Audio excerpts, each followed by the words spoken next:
So in NFT land, Space Ape NFT has probably been one of the most prominent, one of the most notorious. I said prominent. TakeOff is the highest grossing rapper in the NFT space right now. Well, for one, that's pretty cool. But for two, I wonder if it's because he's one of the only rappers in the NFT space. What are your thoughts on this? That's probably partially true. So for the record, we have some haters on our last video on this because they didn't really get what we were saying. I think what happens is, so for the record, we said last video about this that nobody needs another monkey NFT, which I still stand by. It doesn't matter if he's the highest grossing rapper. Nobody needed the monkey on the NFT. All right. It was a good idea to pair his NFT with all the other things that he was saying. So he said, I'll have a cash giveaway for some people on who buy the NFT. He also said, we'll buy collectively a block of land in the metaverse. He had like rapper contests on there. He was giving away like $10,000 to different contests. And so he was building an economy. All right.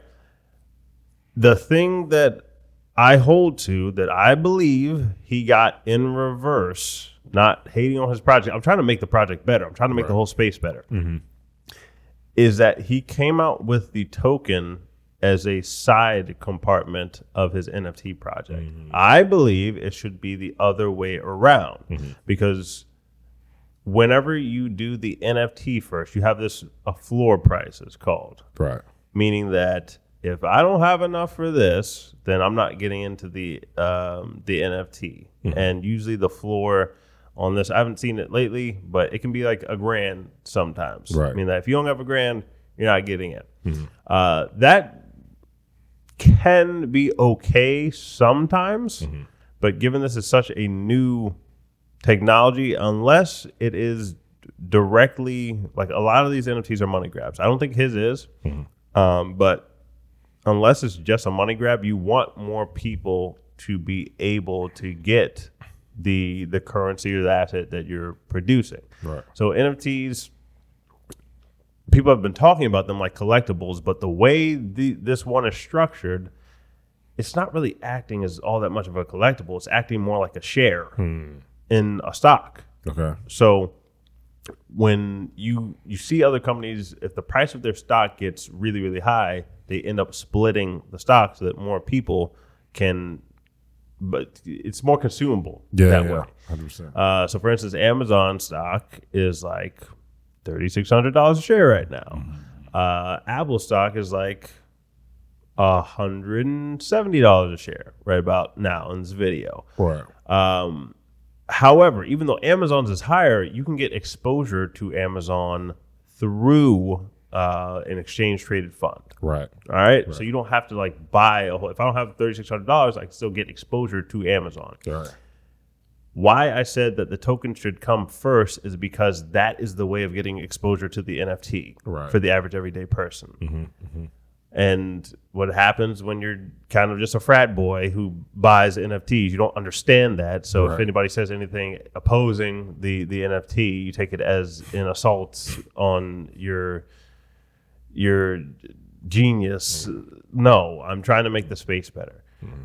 So if you have the token first and you sell the NFT through the token, it gives you both the exposure to the everyday person. Hey, I don't have $3,000 for this NFT, but I still like the project. How do I buy in? Oh, you just buy the token.